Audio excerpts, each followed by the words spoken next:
Yes, what, 2-time natural bodybuilder? Bam, get it. Also author, Vegan Strong. Go check him out at his booth. All right, nice. You can take your seat. All right, next up, we have Will Tucker, founder. Coming up. Woo! Strike the pose, man. You gotta strike the pose. With Mr. 4-time natural bodybuilder, I would assume you know. Yeah, there we go. Oh my goodness. All right, Will Tucker. Last but not least, we have Brian Lund. He's a slam dunk champ. Let me see the slam dunk. Oh my God, look at that arm length. All right, also a part 1 of 2 of Happy Healthy Vegan. Yes. Ow! With 200,000 followers, very nice. So you probably know him from that as well. He's also a runner, a cyclist, and currently running for Long Beach City Council? Yep. What do you know? Okay, let's not talk politics. That's for later. Anyways, my name is Tanya Flink. I work for Switch for Good. I am an athlete, not like these guys. I run hard, but yeah, that's what I do. Anyways, so we are going to kick this off. Let's start with the basics. We want to talk about your vegan journey, like how long have you been vegan, and did you go vegan during like your athletic peak? We only have a little under an hour, so let's keep it without any microphone feedback and a little brief, but yeah. Sure, thank you. We're on, we sound good? You hear me all right? Yes. All right, I appreciate that round of applause. Thank you all for being here, really appreciate it. Like Tanya said, my name is Robert Cheeke. I've been vegan since 1995, and for me it started growing up on a farm and raising animals that I would eventually sell at the auction for money. And I eventually had a problem with that. These were babies, essentially, baby calves and rabbits and chickens that had first names and were friends of mine, and I was sending them off to be turned into someone's food, and that didn't sit well with me. But the problem is, I came from a farming background. Both my parents come from farming backgrounds. My father has written 15 textbooks. He's a world expert on raising animals for food production. He's actually at a conference right now in Reno about that. And so it wasn't something I got a lot of support with, but I decided I was going to stick with it anyway. There was also another issue. When I was in 8th grade, even eating animals, I weighed 89.25 pounds and barely 100 pounds when I got into high school, but I grew up in the era of He-Man and Captain Planet and pro wrestling, and I wanted to be like Hulk Hogan. And so I wondered whether I could really do that on a plant-based diet. I mean, come on, this is the mid-90s, before the internet. I mean, McDougal was doing his thing, but like, not many others were. And I decided I would just stick with it because it meant something to me. I didn't want to eat animals anymore. And so I went about my life as a 5-sport athlete in high school, eventually ran cross country, so building muscle was never in the cards for me. It was never part of my background. But about 5 years after being vegan, I really discovered I enjoyed lifting weights. I thought I'd give it a try. And after lifting weights with as much enthusiasm as I could muster, and like with a real go-getter attitude, and even taking like vegan supplements and reading muscle magazines, I gained 1 pound after a whole year. Thank you, I appreciate that. It felt pretty not awesome. So the easiest thing in the world was to give up and just get back to running that I was pretty good at. But right here, you know, it meant something to me. I really wanted to get bigger and stronger, something I never was. And I wanted to show, this actually is and was one of my goals. Because there weren't a lot of people doing this, I wanted to show that, what if I could? What if I could get bigger and stronger without consuming any animals or any animal byproducts at all? Cruelty-free, compassionate lifestyle, building muscle, I wanted to do that to make some sort of impact and save lives. And so I stuck with it. I learned about the Bill Phillips Body for Life program. I learned more about calorie density. And with my vegan lifestyle, I went on to put on 19 pounds over 12 weeks. The following year, 28 pounds over 10 months, and I became a 200-pound champion bodybuilder, and now I've been living this lifestyle for a quarter century. But that's where it started for me, was growing up on a farm and not wanting to hurt animals and believing in myself that there was a better version of myself and that I wasn't destined to always be a small, long-distance runner. Not that there's anything wrong with that, I wanted to do something different. And I've since written 4 books, and I'm working on my 5th one right now, which is very exciting. And I live in Arizona at the moment. I'm honored to be here with you today, so thank you for having me. eloquent, Robert. I feel like you've done that before. That's my 15th year on tour. Thank you. All right. Well, let's hear your story. How long have you been vegan, and did you go vegan when you were shredding muscle or building muscle? All right. How we doing, Orange County? What's up? My name is Will Tucker, a.k.a. America's Vegan Trainer. I did not grow up on a farm. Let me tell you my story. So after college, I started working in mortgage banking. All right. So I started working in the mortgage banking. I'm originally from East St. Louis, Illinois. So Midwest guy, meat and potatoes, that was our thing. So after that economy started downsizing, things changing around the mid to late 2000s, I wound up relocating to Phoenix. That's where I am now.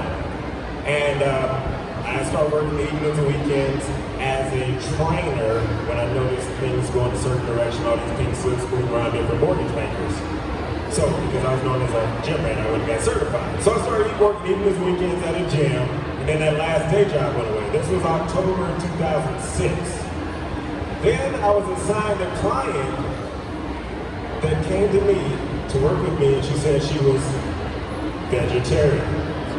So, being a Midwestern meat and potato guy, I'm like, what religion is that? What God do you pray to? Vegetarian, what's that? But instead of totally dismissing her, I went and did the research, and I was like, wow, you can actually achieve health and fitness goals with the, meat-free diet. So she was pregnant, by the way, so she came into my life. I always credit her for planting the seed, because a month later, her doctor assigned her to bed rest, and we didn't work together anymore. But she planted the seed, so that was October 2006. November 2006, I didn't go home for Thanksgiving and some of the other people that transferred from St. Louis. We had a traditional Thanksgiving, turkey out and trimmings. Fellowship, I take this big plate of leftovers home with me to my little apartment, and I'm flipping through the channels on television. And somehow, I wound up on the National Geographic Channel. And there was a documentary on about animals being born and the connection between the baby and the mother. And I don't care what type of animal it was, whether it was a cow, pig, chicken, kangaroo, goat, sheep, whatever it was, there was one thing that was common, that bond between a mother and a baby. It reminded me of the bond between me and my mom. And after that documentary was over, I was like, yo, I've been eating somebody's baby my whole life. And I threw every piece of meat I had out of my house on Thanksgiving Day 2006. I became vegetarian. I still did chickens, and I just eat dairy and all processed foods, and that ever addictive cheese. I have the mic. Then, so I started competing in bodybuilding in 2009. Then in that's when I could turn vegan.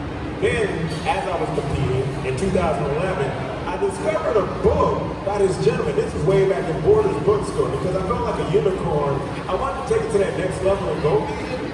And this gentleman sitting right here on my right wrote this book called Vegan Bodybuilding and Fitness, and I found it in Borders bookstore. I was like, aha, I'm not alone. I can build muscle as a vegan. So I challenged myself October 1st, 2011 to go the month of October without the dairy, eggs, and cheese I was doing. And 2 weeks in, I never looked better, never felt better, aesthetically speaking, from that aspect, trying to compete in bodybuilding. And then that year, after reading that book and making that commitment, I won my pro card, my first one as a bodybuilder. I went on to win 3 more, and I credit this team with a lot of for writing the book.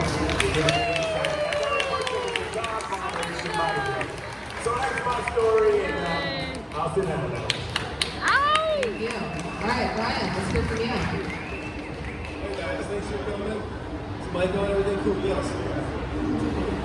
I want to say that I'm very honored and humbled to be speaking here today. I mean, we have great athletes here, and yesterday we had an Olympian cyclist, a runner who ran across America, and then you have me here. So actually, I'm just really happy to be here. But yeah, I went vegan in 2010, almost exactly the date, 9 years ago. And I went vegan solely for the reason then that I just didn't think animals needed to die in order for me to live. So I tried a few stints at veganism, like the year before that, where I lasted a week or 2. And it was easy, I felt great, and I don't know why I didn't stick with it. So finally one day in 2010, I said, I'm just gonna do it. And I haven't turned my back since. But as soon as I tried that, I noticed like there were other benefits other than animals not needing to die in order for me to live. I noticed I felt better. I had more energy, and little nagging injuries that I would get from playing sports would go away quicker, I would recover sooner. I learned about the environmental benefits, and before I knew I was all in, I made a YouTube channel, and here to talk to you guys. Thank you. All right. Yes. So, I don't know if you guys know, but we had an athlete panel yesterday, and everyone was cool. We just sat down. Then Robert comes to me, he's like, "So do people like stand when they talk?" I'm like, "Well, if you want to, but if we're standing, this is an athlete panel, so everyone up. We're up. We're gonna do just like 5 squats." Because it's an athlete panel, and we need to move, and we're eating some delicious food. Do a kick, only if you're not going to kick someone in front of you. Do your body. I wore my tight pants tonight. What? I wore my tight pants today, so I don't want to split up here. Well, then you can do like an overhead or something. Yeah, everyone go by the wall. We're going to do a wall sit for the rest of the panel. All right, you can put down. I used to be a trainer too, so later we're doing burpees. It'll be fun. Oh no. Okay, so I want to know, and we're gonna go this way now. Sorry, Ryan. I'm picking on you. What does training look like for you? Like, what does a typical active day look like?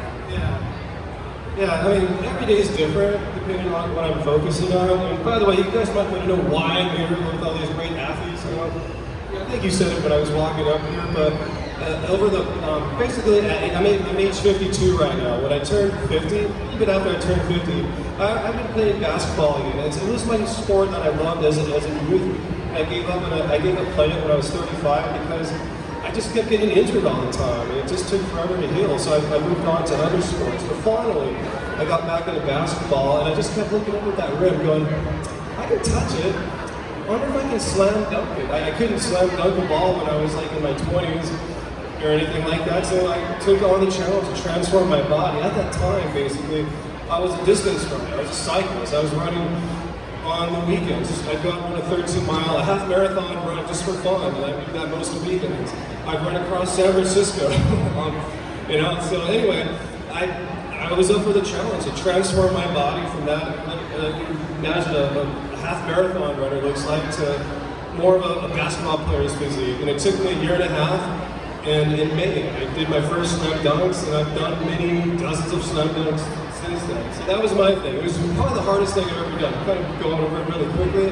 But anyway, my training, it's really different than other runners now. I spend about maybe half my time working on strength and explosiveness, and the rest of the time I'm playing basketball. So I'll get to the gym, I'll warm up. When you're really old, like me, when I'm 52, you just don't want to go out and start playing. That's the way to set yourself up for injury. So I just go up, start shooting like maybe baskets, like 3 feet from the rim, back up, then I'll start moving around a little bit more. If there's some guys there, maybe I'll play a game. So I'm on the court maybe 35, 40 minutes, just basically to get warmed up and get a good sweat on. Then I'll go lift for maybe another 45, 60 minutes, depending on what I'm doing.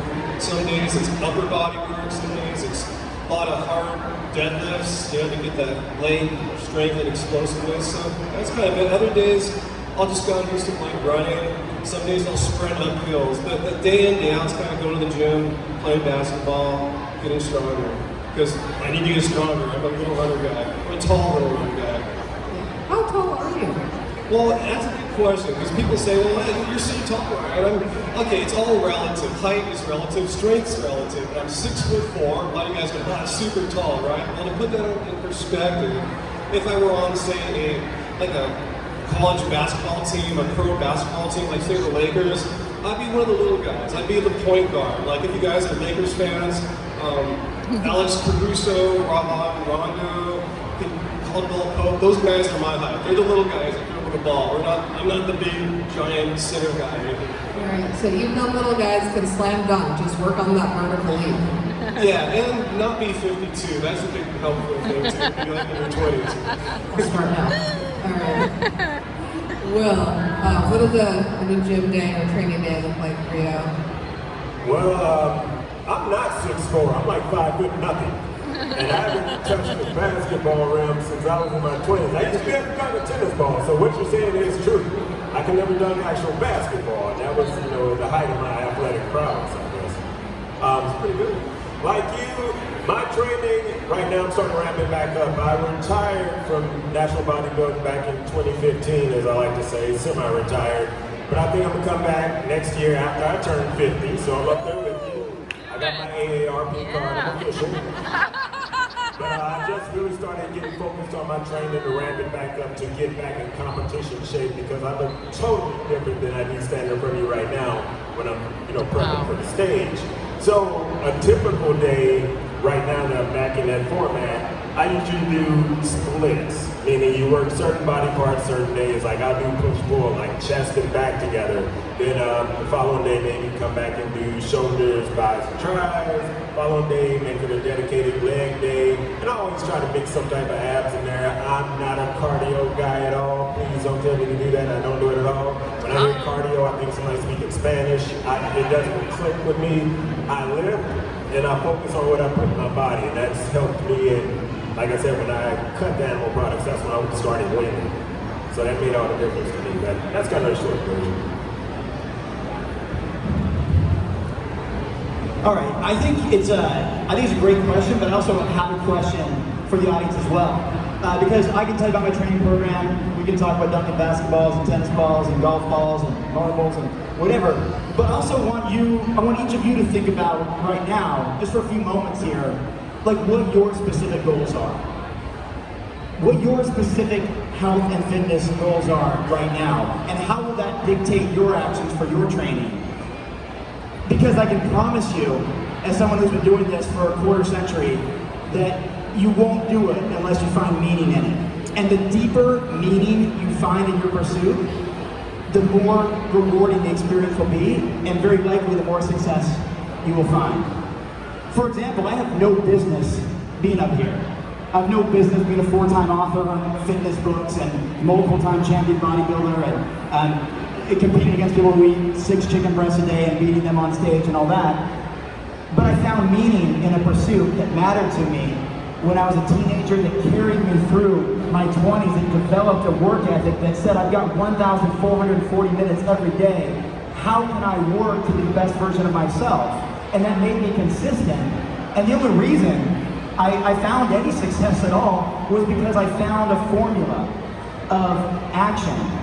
And the fact that consistency leads to compounding of those actions, and that leads to improvement, and maybe success is a byproduct of that. So I want to ask you, what matters to you? Because who cares about health and fitness? Like seriously, who cares about it? Well, if you do, state your case and show me what it means to you. Does it mean you're going to get up in the morning and work hard? Does it mean you're going to set a specific goal? Does it mean you're going to be consistent with your actions to see this goal through? Because I can tell you right now, January 17th is just around the corner. And that is the most common day that people give up on their New Year's resolutions. Oh, wow. I gave it 2.5 weeks and it just didn't work for me. So I'm going to wait 11.5 months and do it again. But it doesn't have to be that way. And I've always said, all along, that you never have to wait till January 1st. You never have to wait till Monday. You never have to wait till the first of the month.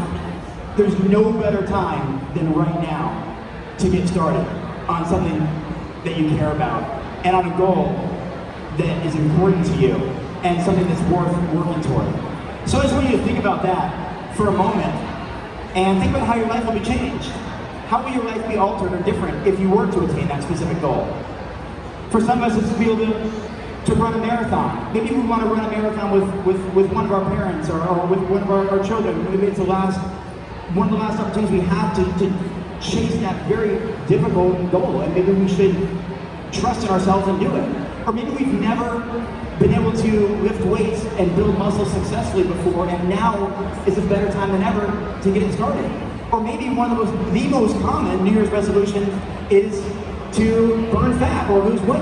And maybe this is the year we understand calorie density, calorie intake and expenditure, and nutrient density, and put a formula together that actually works, so January 17th comes and goes, and we just keep on moving. So for me, very much like Will, I retired, I'm about to turn 40. I retired from competitive bodybuilding right when I wrote those books that you saw at Borders, which is no longer here.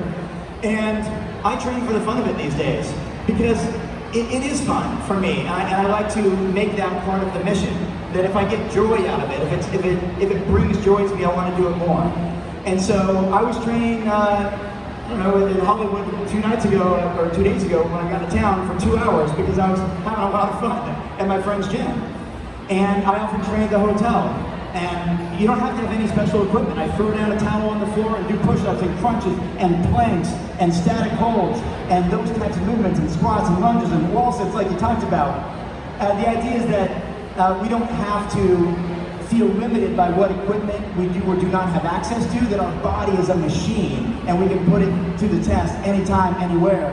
And one of my biggest tips is taking the stairs any opportunity you have. No matter where you are, whether you're on a cruise ship with 19 levels, which I do every year on the vegan cruise and never see the inside of an elevator, don't know what it looks like, or an apartment complex, or a condo building, or at the mall, or wherever you go, take the stairs every opportunity. You'll build your calves, your glutes, your hamstrings, your quads, your core, and burn calories. Some little things like that. Like how we did some squats here today. And as far as my particular training, I do the things that I like doing. Lifting weights is fun for me right now. And when that's not fun, I stop doing it and I find something else to do. Like when I retired from bodybuilding, I went back to running. And very much like bodybuilding, I had no business doing it. I was now a 200-pound champion bodybuilder trying to run with half marathons with 135-pound distance runners. But I practiced, and I ended up finishing in the top 5 in every race that I did and set a new course record in a race in Texas. But that was only because of the consistency. It wasn't anything special about me. It was just my training and my food and my fuel. So I think it's maybe irrelevant to what I'm training because it's what matters to you and what your training will be.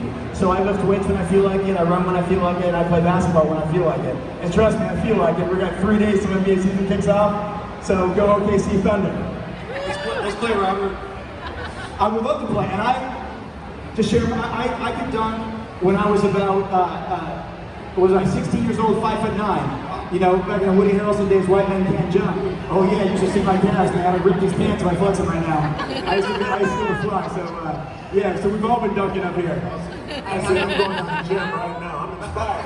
Aren't you motivated now that you're Take that gym and happen, man. This is New Year's resolution stuff. Let's go, right now. I think that response would deserve a standing ovation and another exercise. Stand up. All right, we're doing splits, guys, okay? So I just want you to move back and forth like you're a boxer. Up here. And then use your obliques. Feel your obliques. You should feel it right there. Back and forth.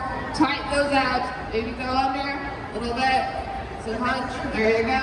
Okay, we're moving our bodies. And we're going down. There you go. Uppercut. You burned about 2 calories.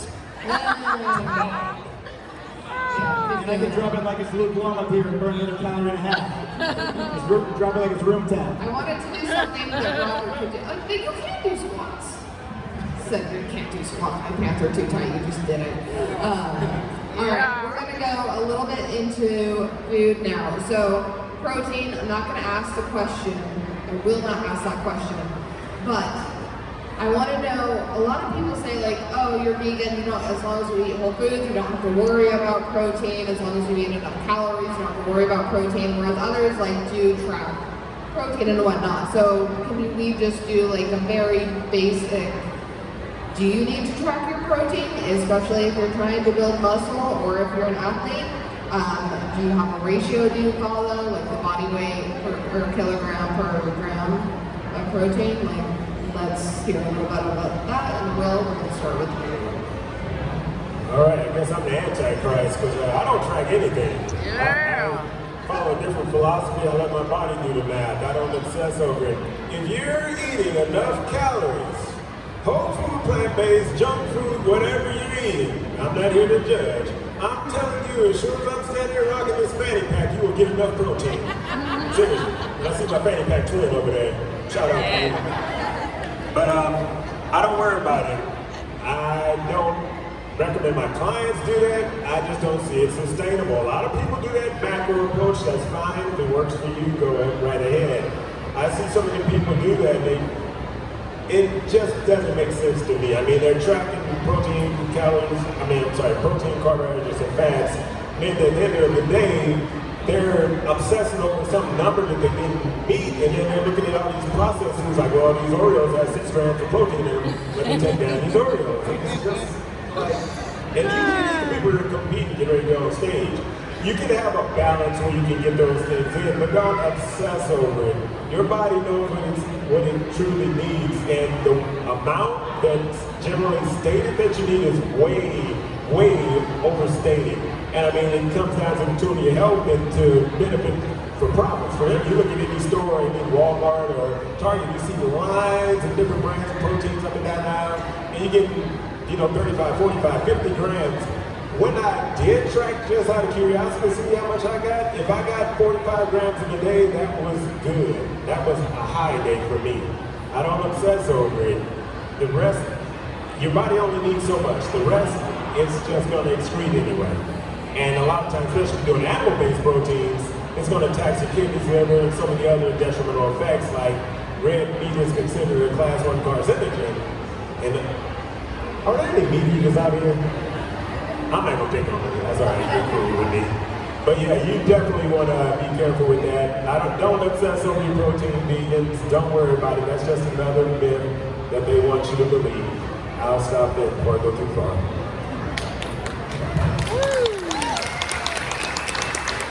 Do either of you have anything to add to that? Yeah, I'm kind of like Will on protein for pretty much my whole vegan life. I never counted protein, didn't measure how many macros, my macros or anything like that. However, I will say, starting towards the beginning of this year, I like to experiment some. So for the first time ever, I started adding a little bit of extra protein in the form of a whole food plant. In fact, I met these guys who were called Clean Machine. They were here last Vegfest. They gave me a big jug of this stuff. I didn't even look at it until just like maybe 8 months ago. I experimented. I'm a big guy, I'm 6'4".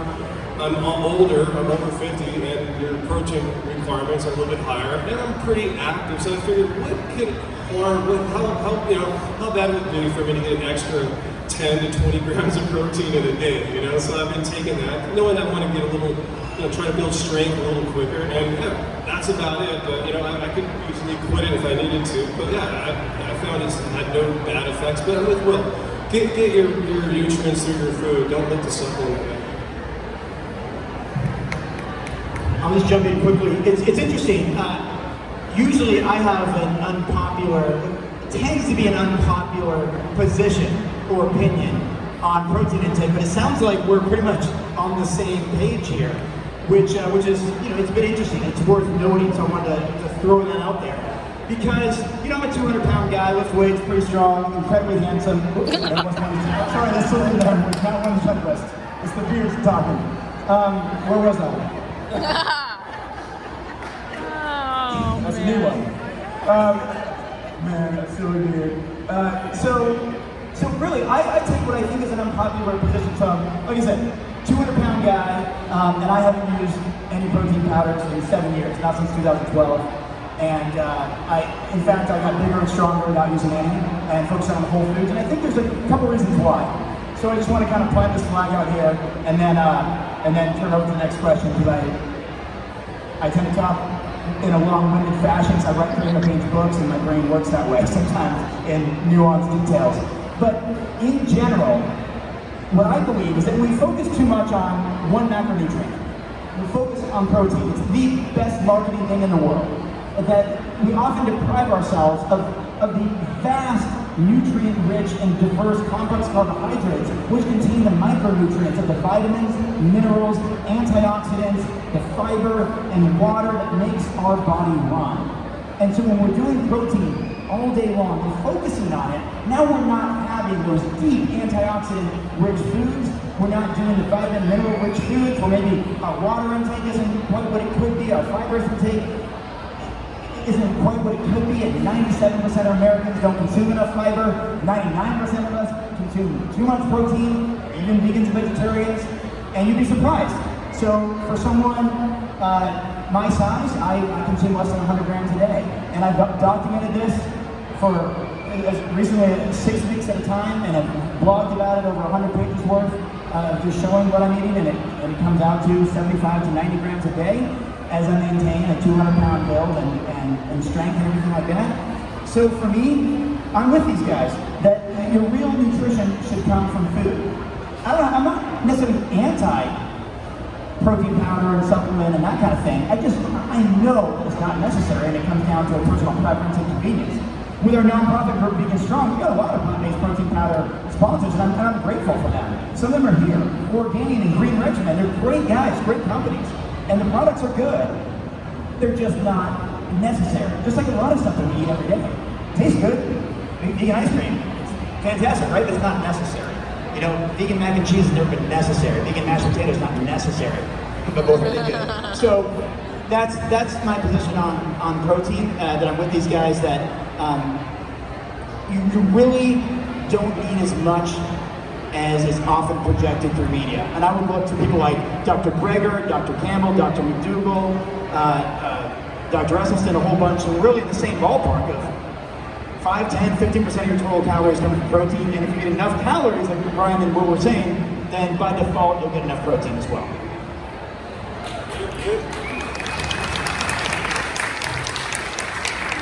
I think you snuck a look at my question sheet because you pretty much touched on the next question I'm asking. But before that, we're doing abs. Can I have your chair, please? I'm not going to make you stand this time, unless you want to stand. So, we're all sitting down, and I just want you to lean back in your chair, and I want you to bring your knees into your chest. You might want to hold onto the chair, but you use your abs, not your quads, to bring your knees into the chest. Do as many as you want. You could do that for the rest of the panel, and stay seated. There you go. Brian got to sit that one out because I stole his chair. All right. All right. Let's talk antioxidants, because the thing that meat and dairy tends to not have are antioxidants. We all know we need antioxidants to help fight inflammation, which naturally occurs after exercise. So, what is your favorite antioxidant-rich food or meal? We're going to start with you, Ryan, if you're cool with that. I really don't think about antioxidants because all plant foods are pretty much antioxidant rich. But you did touch upon inflammation, and as I said in my opening statement, that was the first thing I noticed. The first thing I noticed when I went fully vegan is how much better my body felt after athletics. And I can't say enough how going vegan has made me. It sounds kind of corny, but it's made me a better athlete in the sense that I can train more. I'm not injured all the time. I recover quicker. Tracy, our friend here, pointed out to me and mentioned one of the things, because I forget, I do so many weird things, and one thing I do is when I go play basketball, I'm not playing with guys that are 52. I'm playing with guys that are in the prime of their lives, 20, 25 years old, and I routinely beat these guys when I play one-on-one with them. And I'm not saying that to boast, but I'm just saying that at my advanced age, 52, a vegan diet has given me a new lease on a sport I really love to play that I gave up so long ago, or when I thought I was just too old, I was forced to retire. So yeah, recovery, inflammation, all that stuff is just giving me a whole new way to be a vegan athlete. And yeah, I'm pretty much necessary. I wouldn't be sitting here saying, I just slam dunked at 52 and I beat guys at 101 all the time in the gym if I were not vegan. We're gonna go Robert and then Will, switching it up. All right, I'll be brief here. I just want to say, and worth writing down or knowing, that plants contain 64 times more antioxidants than animal-based foods. Woo! Just like a few numbers to throw out there, 97% of Americans don't consume enough fiber. Fiber is only found in plants. Dietary cholesterol is only found in animal foods, and that is the Achilles heel for so many people in this country and around the world. So many of our loved ones struggle with too much dietary cholesterol. So antioxidants, in general, the deeper the pigment, the darker the color food, the more antioxidants. So blackberries, blueberries, cranberries, raspberries, these are fantastic foods. Yams and sweet potatoes and purple potatoes and those types of things. And antioxidants are hugely important, and I also don't lay awake at night thinking about antioxidants. Occasionally, maybe that's a recurring dream of antioxidants, but that's passing now after all these years of worrying. Now that I know 64 times more in plants than animal foods. So really, I mean, berries are one of the best things in the world. I mean, we talk about, I didn't know your sheet. I don't know if we're talking like supplements later, but it's like a pre-workout drink. Are you kidding me? Blueberries, bananas, mango, berries. Like, that's what I do for pre-workout energy. So antioxidants, love them, live them, eat them, and go have some blueberries later today. Cherry. Man, you should drop the mic after that one. You asked me what your favorite antioxidant food is. Simple answer, fruit. Like you mentioned, the darker ones will have higher antioxidants than others, but having a balanced fruit, that's kind of my whole thing. I'm a very, very high fruit guy, whether it's the whole fruit, sound like I'm on trial, fruit, whole fruit, none but the fruit, or in the form of smoothies. I'm a very high fruit guy, especially during training. And I mean, like you said, they have all the, minerals, antioxidants, phytonutrients, fiber, especially being them in the whole form that your body really truly needs to drive on a cellular level.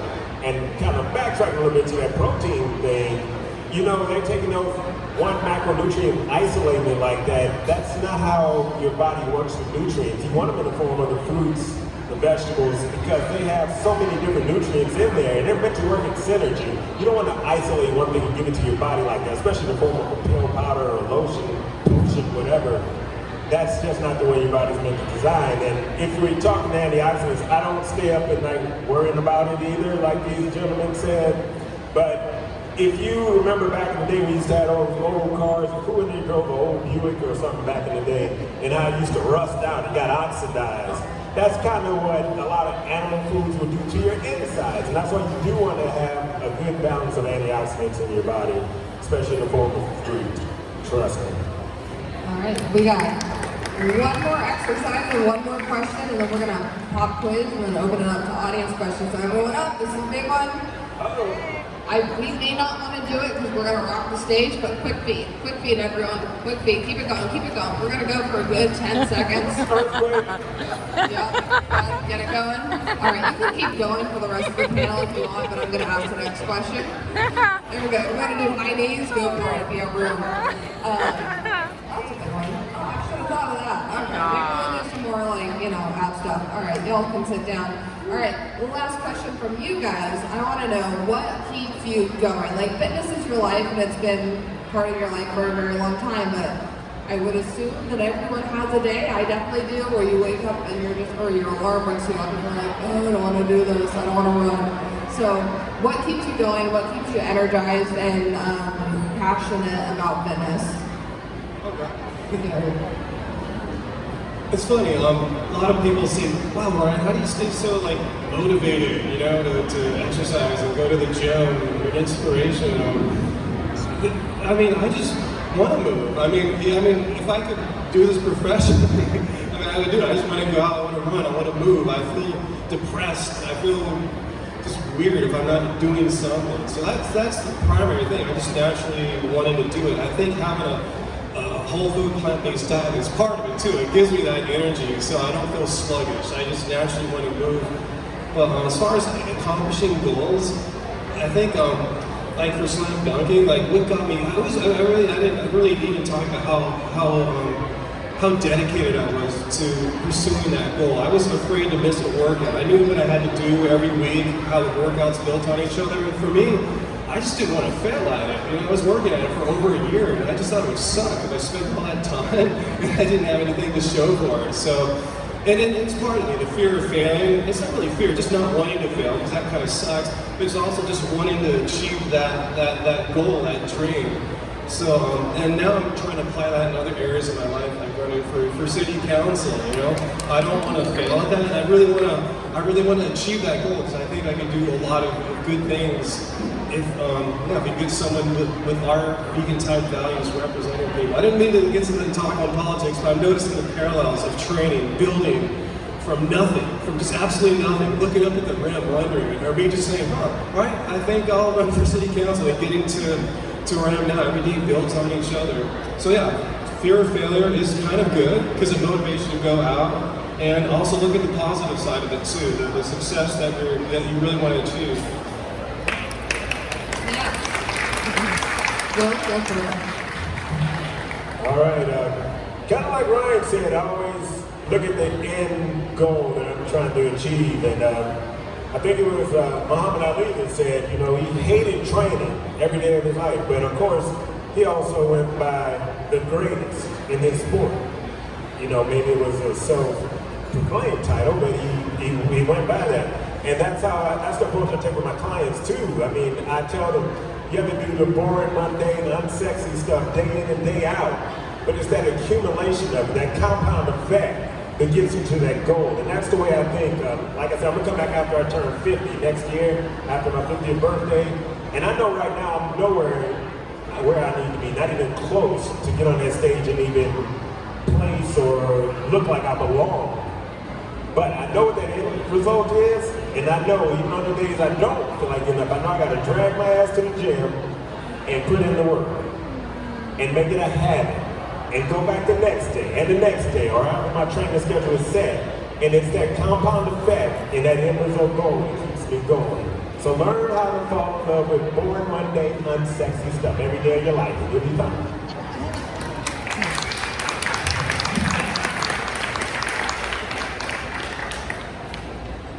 You know what keeps me going? It's a quote from H. Jackson Brown Jr. in his book, P.S. I Love You.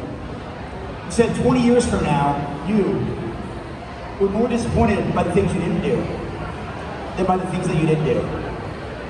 And he goes on to say, so sail away from the safe harbors, catch the trade winds in your sails, explore, dream, discover. I don't care about that poetic stuff.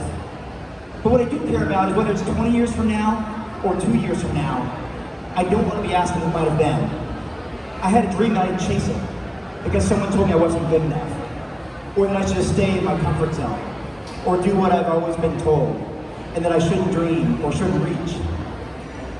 And I know what it's like to fail. I know what it's like to be injured.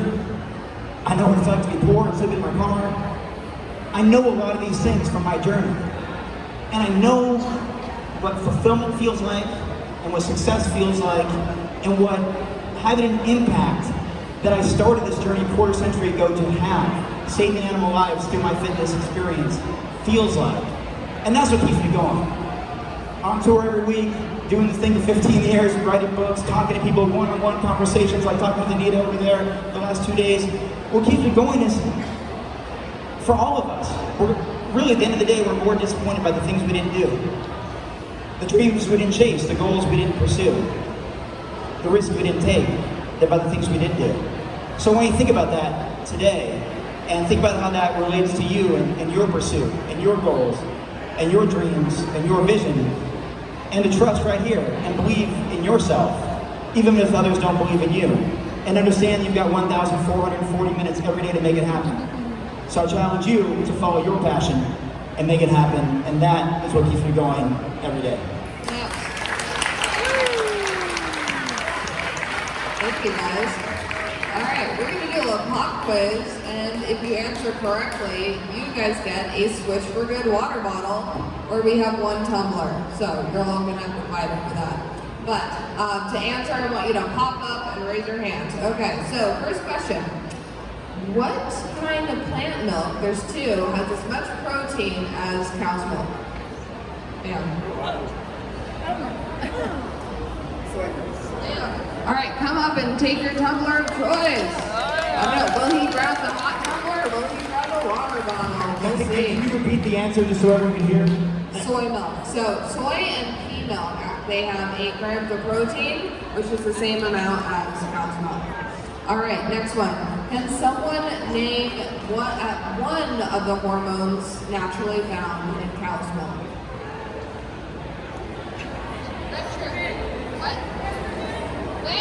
Estrogen. There we go. So, I know I'm speaking to the choir here, but even milk that says no hormones added doesn't mean no hormones, because a cow is pregnant when she gives milk, and just like people, pregnant cows have a lot of hormones going on, and one of them is estrogen. So when people are trying to fight soy because of the estrogen, your milk is estrogen too. All right, let's do one more. Okay. This is a tough one. Can someone name the average bioavailability of calcium in milk? Cow's milk. What is the bioavailability of calcium in milk? I'm gonna give it to you. It's 33. Come on down. Woo! You don't get a car. You get a water bottle. There you go. Yeah, and just to put that in perspective, things like leafy greens and some beans have bioavailability of up to 50 to 65% calcium. So, Nice. bam. All right. Now we're gonna open it up to audience questions unless you guys want to do some more exercises. So, anyone? Huh? Make them work out? Okay, we're gonna stand up one more time. We're gonna do some knees. You're going knees, and I want you to bring your knee into your chest. I want you to squeeze some abs, really squeeze the abs. There you go. You can even squat and then rotate, squat, rotate. Then you get your legs involved, you get your abs involved. Okay. All right, we can sit down now. Hey Tanya, can I add something about dairy real quick? Yeah. You probably gathered I like a lot of numbers. You heard me throw out percentages and numbers and all that. Now, does anyone tell me when you get a gallon of 2% cow's milk, 2% fat, what percent fat is that really?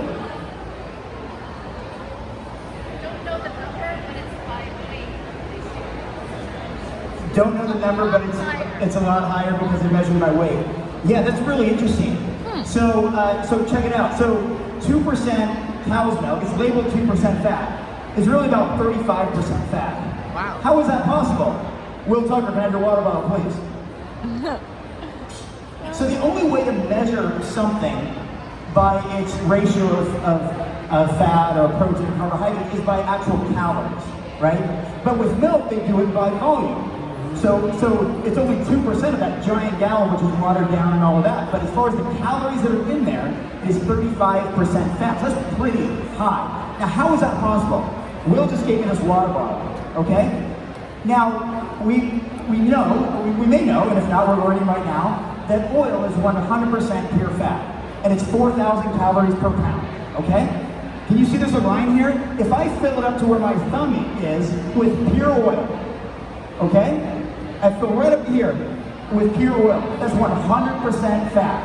Now, if I fill the rest of the water bottle with water on top, what percent fat is the oil?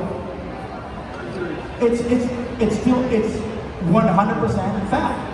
There's no calories in water. It's 100% fat.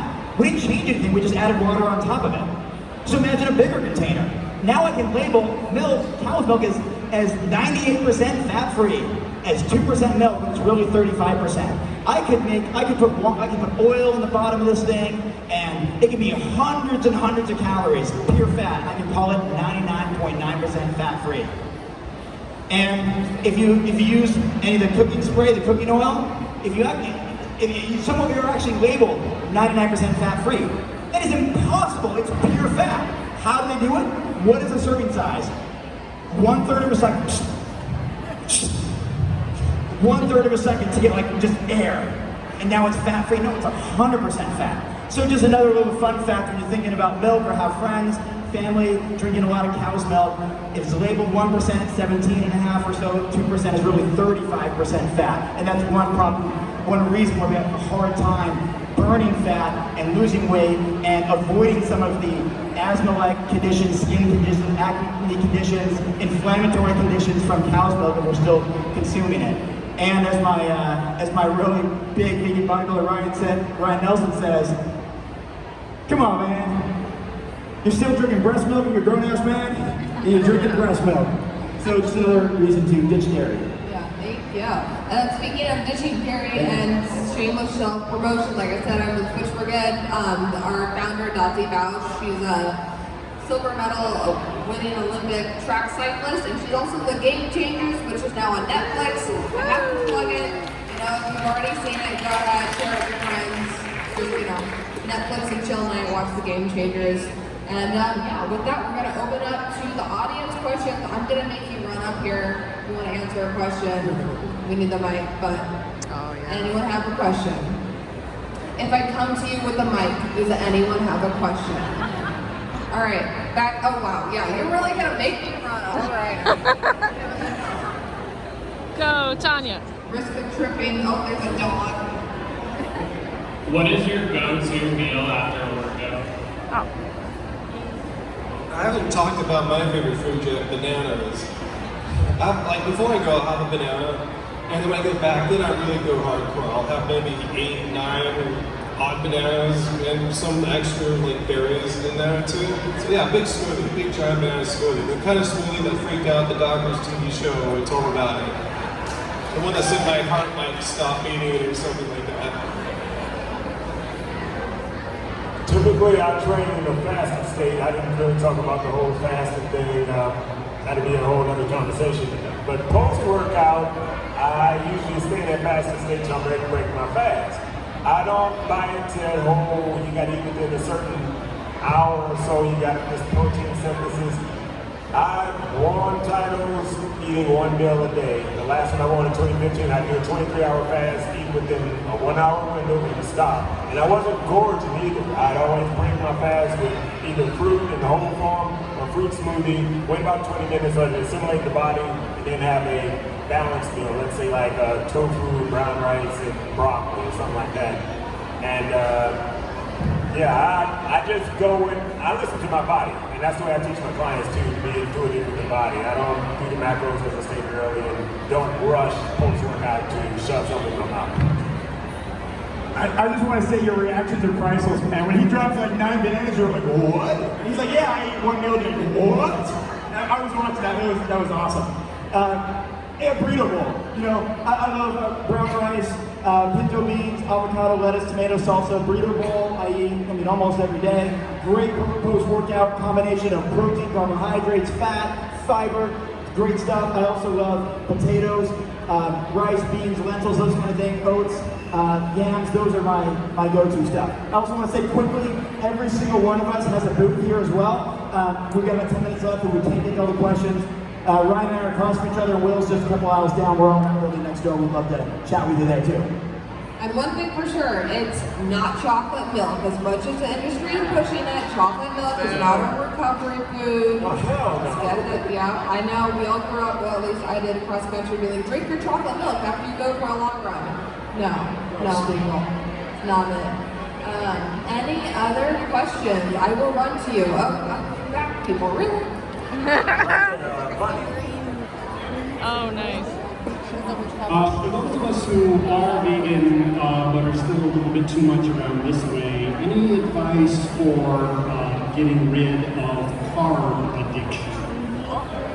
What's wrong with carb? Can I say one thing? Oh, yeah. Oh, sorry, we're in a technical thing. Oh, yeah. Vegetables are carb. Yeah, Lettuce is a carb. I know. Okay, go.